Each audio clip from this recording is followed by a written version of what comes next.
नमस्कार दोस्तों, स्वागत है आप सभी का इस यूट्यूब चैनल में। दोस्तों, यदि आप भी सीटेट में अच्छे मार्क्स लाना है तो आप सभी के लिए वीडियो काफ़ी यूजफुल होने वाला है।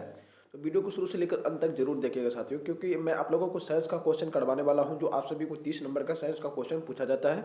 इसमें से एक भी क्वेश्चन आप लोगों को छूटना नहीं चाहिए, मेरा इतना ही प्रयास है, ठीक ना। तो वीडियो को साथियों शुरू से लेकर अंत तक जरूर देखिएगा। यदि आप लोग पहली बार चैनल को जरूर सब्सक्राइब कर लीजिएगा और साथ में बेल आइकन जरूर प्रेस कीजिएगा और नोटिफिकेशन सेलेक्ट करके, ठीक ना। तो चलिए यहाँ पर स्टार्ट कर रहे हैं साथियों। ये सारे क्वेश्चन जो है पूछा हुआ क्वेश्चन है साथियों, पिछले ईयर्स का सारे क्वेश्चन सब है, ठीक ना। चलिए स्टार्ट करते हैं। यहाँ पर पहला क्वेश्चन क्या है साथियों, एक एम्पियर कितने इलेक्ट्रॉन के बराबर होते हैं। जी हाँ साथियों, एक एम्पियर कितने इलेक्ट्रॉन के बराबर होते हैं। 6.25 इंटू 10⁻18 इलेक्ट्रॉन के बराबर होते हैं। तो राइट आंसर आप सभी का यही हो जाएगा, ठीक ना। अगले नंबर क्वेश्चन को चलेंगे, चालक के प्रतिरोध का ऐसा मात्रा क्या होता है। तो ओम हो जाएगा साथियों, चालक का ऐसा मात्रा ओम होता है, ठीक ना। अगले नंबर क्वेश्चन यहाँ पर क्या है, विद्युत धारा को एम्पियर में मापने के लिए किस यंत्र का प्रयोग होता है साथियों। तो ए मीटर का उपयोग किया जाता है, ठीक ना। अगले नंबर क्वेश्चन के विद्युत परिपथ में दो बिंदु के बीच विभवांतर मापने के लिए किस यंत्र का उपयोग किया जाता है। तो वोल्ट मीटर का उपयोग किया जाता है, ठीक ना। यहाँ पर क्या था क्वेश्चन, विद्युत धारा को एम्पियर में मापने के लिए किस यंत्र का उपयोग किया जाता है। यहाँ पर क्या क्वेश्चन है कि विद्युत परिपथ में दो बिंदुओं के बीच विभवांतर मापने के लिए किस यंत्र का उपयोग किया जाता है। तो वोल्ट मीटर का उपयोग किया जाता है, ठीक ना।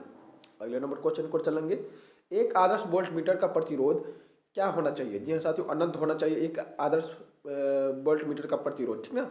अगले नंबर क्वेश्चन को चलेंगे, गैल्वेनोमीटर विद्युत परिपथ में विद्युत धारा की उपस्थित बताने वाला एक यंत्र है। यह कितने एम्पियर की विद्युत धारा को मापा जा सकता है। तो 10⁻⁻6 एम्पियर को मापा जा सकता है, ठीक ना। नेक्स्ट क्वेश्चन को चलेंगे साथियों। नेक्स्ट क्वेश्चन यहाँ पर क्या है कि उच्च अल्टरनेटिंग करंट यानी कि एएससी को निम्न एसी में तथा निम्न एसी को उच्च एसी में बदलने का कार्य कौन करता है। तो ट्रांसफार्मर करता है साथियों। अगले नंबर क्वेश्चन को चलेंगे, जनरेटर किस ऊर्जा को विद्युत ऊर्जा में परिवर्तित करता है। तो यांत्रिक ऊर्जा को परिवर्तित करता है। साथियों मैं आप लोगों को बता दूं कि सारे क्वेश्चन बहुत ही इंपॉर्टेंट है, क्योंकि सारे क्वेश्चन जो है जो पिछले ईयर्स का क्वेश्चन सभी है, ठीक ना। आप लोगों को पता होगा साथियों कि आप सभी के एग्जाम में पिछले ईयर्स का क्वेश्चन ही पूछा जाता है। 80% क्वेश्चन जो है पिछले ईयर्स का क्वेश्चन ही आप सभी के सीटेट एग्जाम में पूछा जाता है, ठीक ना। आप लोग इतना याद रखेंगे। चलिए अगले नंबर क्वेश्चन को चलेंगे, विद्युत मोटर तथा माइक्रोफोन डायनमो किस सिद्धांत पर कार्य करता है साथियों। तो विद्युत चुंबकीय प्रेरणा के सिद्धांत पे कार्य करता है, ठीक। अगले नंबर क्वेश्चन को चलेंगे, चुंबकीय क्षेत्र। जी हाँ, तो चुंबकीय क्षेत्र की तीव्रता कौन सी राशि है। तो सदिश राशि हो जाएगी। और लोहा के लिए क्यूरी ताप का मान जो है जो कितना होता है। तो 770 डिग्री सेल्सियस होता है, ठीक ना।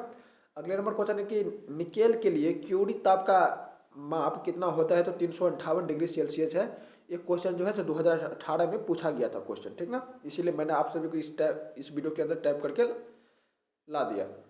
अगले नंबर क्वेश्चन पर चलेंगे, अस्थायी चुंबक बनाने के लिए किस लोहे का प्रयोग किया जाता है। तो नर्म लोहे का प्रयोग किया जाता है साथियों। और अस्थायी चुंबक बनाने के लिए किसका प्रयोग किया जाता है। तो स्टील का। यहाँ पर अस्थायी है और यहाँ पर अस्थायी चुंबक है, ठीक ना। अगले नंबर क्वेश्चन को चलेंगे, कैथोड किरण को, जी हाँ साथियों, कैथोड किरण को किसका प्रयोग करके पैदा किया जा सकता है। तो गैस को साथियों, गैस जो है तो कैथोड किरण को प्रयोग करके पैदा किया जा सकता है। जेट इंजन का आविष्कार किसने किया साथियों। तो फ्रैंक हेविटल ने किया था। कितने ईस्वी में। 1937 ईस्वी में। बहुत बहुत इंपॉर्टेंट क्वेश्चन है, ठीक ना। जेट इंजन का आविष्कार किसने किया था। फ्रैंक हेविटल ने किया था। कितने ईस्वी में। तो 1937 ईस्वी में। नेक्स्ट क्वेश्चन को चलेंगे, लेजर का आविष्कार किसने किया था। जी हाँ, तो लेजर का आविष्कार किसने किया था। तो थियोडोर मैमन ने किया था। और रिवॉल्वर का आविष्कार किसने किया था साथियों। तो सैमुअल कोल्ट ने किया था, ठीक ना। ये आप सभी याद रखेंगे, एक नहीं दो क्वेश्चन जरूर पूछा जाएगा आविष्कारक से, ठीक ना। रेफ्रिजरेटर का आविष्कार किसने किया था। तो हैरिसन एंड टिनिंग ने किया था। सेफ्टी रेजर का आविष्कार किसने किया था। तो किंग जिलेट ने किया था साथियों। अगला नंबर क्वेश्चन है कि विद्युत रेजर का आविष्कार किसने किया था। तो जैकब सिक ने किया था। और रडार का आविष्कार किसने किया था। तो रॉबर्ट वाट ने किया था, ठीक ना। यदि आप लोग इसका पीडीएफ लेना चाहते हो तो वीडियो के डिस्क्रिप्शन में लिंक दिया गया है, आप लोग वहां से डाउनलोड कर सकते हो। प्रिंटिंग प्रेस का आविष्कार किसने किया था साथियों। तो जॉन गुटेनबर्ग ने किया था। और प्लास्टिक का आविष्कार किसने किया था। तो अलेक्जेंडर पार्क्स ने किया था, ठीक ना। पैराशूट का आविष्कार किसने किया था। तो जीन पियरे क्लांचर ने किया था। आप लोग ये याद रखेंगे, ठीक। पेपर का आविष्कार, जी साथियों, बहुत बहुत इंपॉर्टेंट क्वेश्चन है ये, ठीक ना। पेपर का आविष्कार किसने किया था। तब मुलवेरी साहब ने किया था।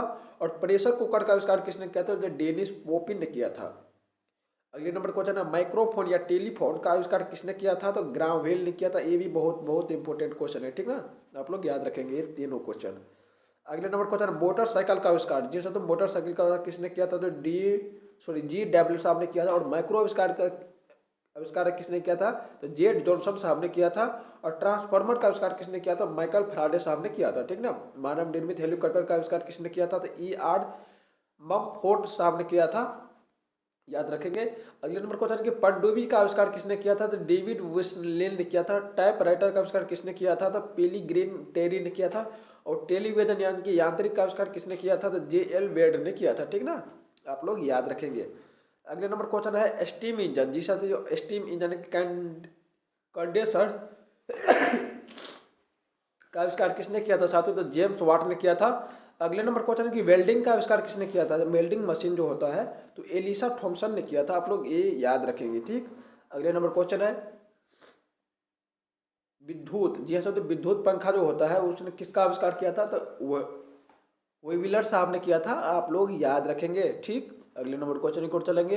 वर्णी लवक, जी हाँ, तो बायोलॉजिस्ट क्वेश्चन आ गया। वर्णी लवक के पौधे में किस भाग में पाए जाते हैं? तो फूल और फूल बत्ती के फूल फल भित्ति के बीज आदि में पाया जाता है वर्णी लवक, ठीक। टमाटर हरा से पीला किसकी उपस्थिति के कारण होता है साथियों? तो लाइकोपिन के कारण होता है। और गाजर किसकी उपस्थिति के कारण लाल नारंगी होता है? कैरोटीन नामक इंजाइम से होता है, ठीक ना।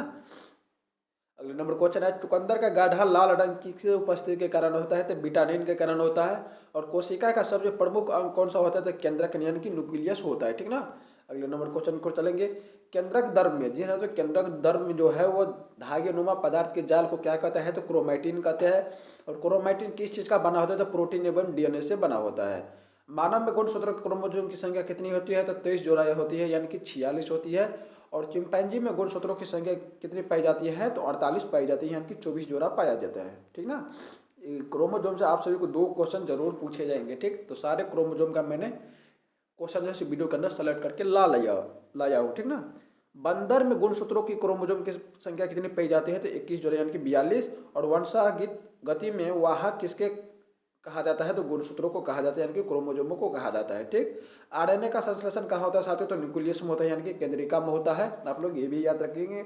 और डीएनए में मौजूदा 4 जो बेस होता है वो कौन कौन सा होता है? तो एडेनिन होता है, गुआनिन होता है, थाइमिन होता है तथा साइटोसिन होता है, ठीक।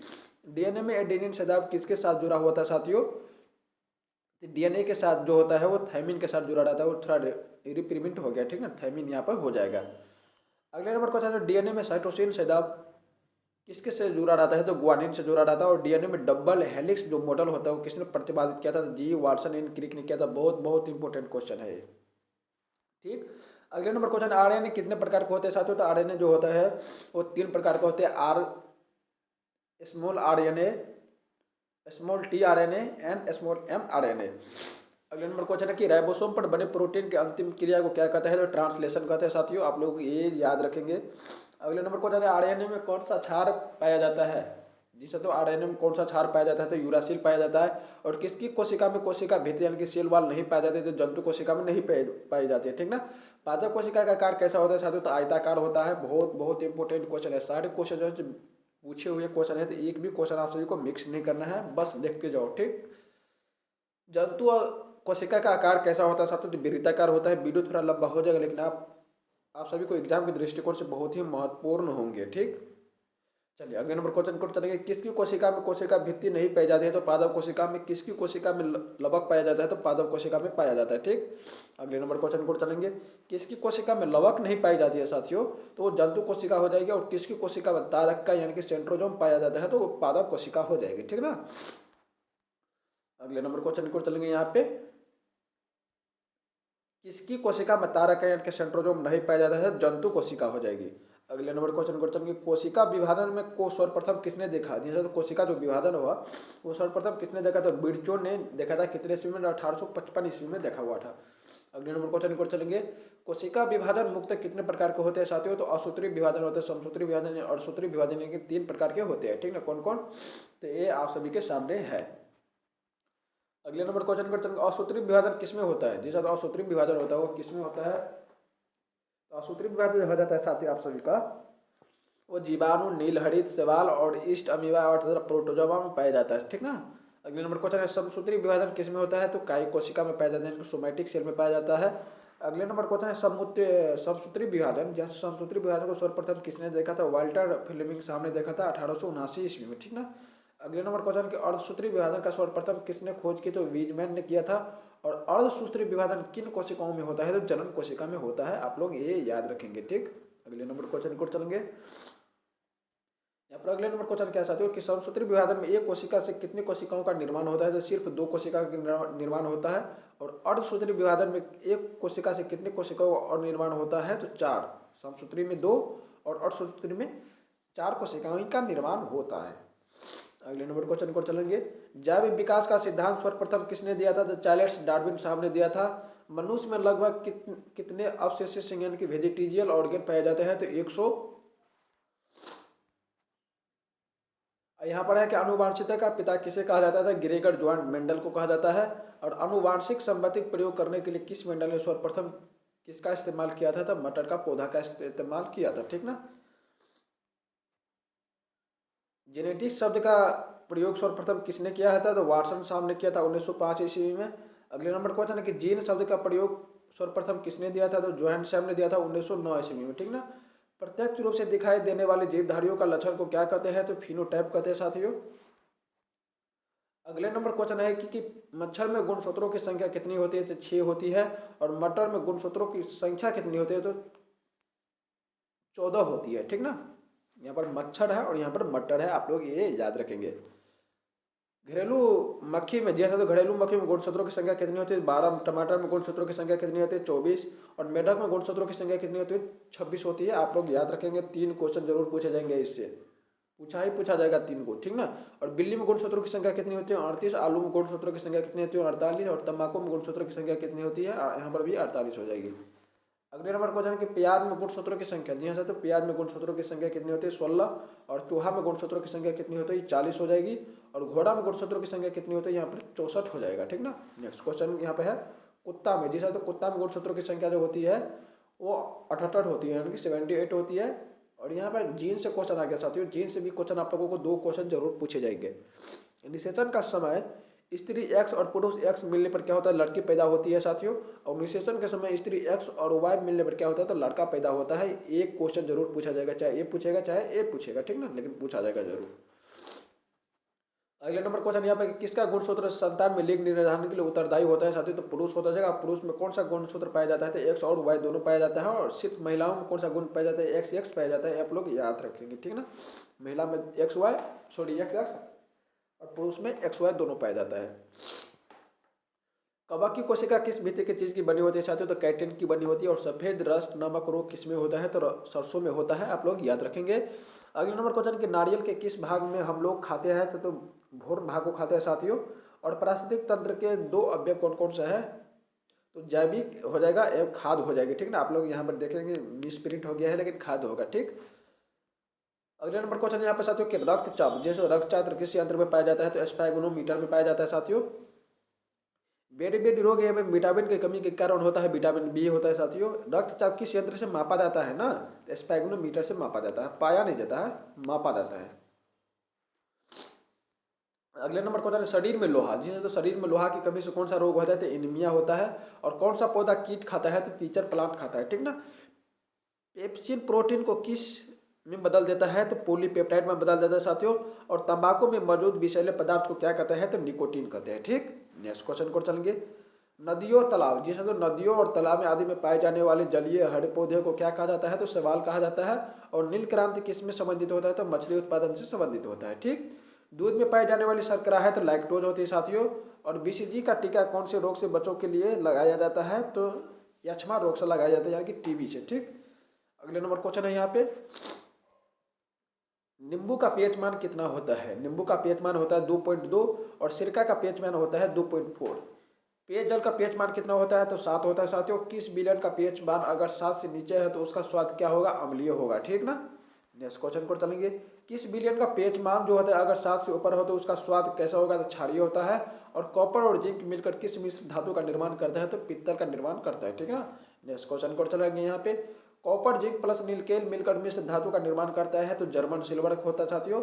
और कॉपर और टिन मिलकर किस मिश्र धातु का निर्माण करता है? तो कांसा हो जाएगा, ठीक है। तो साथियों मैं आप लोगों को यहाँ पर फिजिक्स केमिस्ट्री बायोलॉजी से 40 क्वेश्चन करवाया, जो कि सारे क्वेश्चन जैसे पिछले ईयर्स का क्वेश्चन सब था।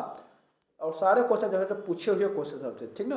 आप लोगों को पता होगा साथ कि आप सबकी एग्जाम में जो है जो पिछले ईयर्स का क्वेश्चन ही दोहरा दिया जाता है। 80% क्वेश्चन आप सभी को पिछले ईयर्स का ही मिलेंगे आप सभी के सीटेट एग्जाम में। तो साथियों, वीडियो कैसे लगा आप लोगों को मुझे कमेंट करके जरूर बताइए। यदि आप लोग पहली बार चैनल हो तो चैनल को जरूर सब्सक्राइब कर लो, क्योंकि सारे सीटेट के सारे जानकारी इस चैनल के माध्यम से जुटाई जाती है। तो आप लोग सब्सक्राइब जरूर कर लीजिएगा, ठीक ना, और अपने दोस्तों में भी शेयर कर दीजिएगा। मिलता है साथियों नेक्स्ट वीडियो, तक के लिए जय हिंद जय भारत।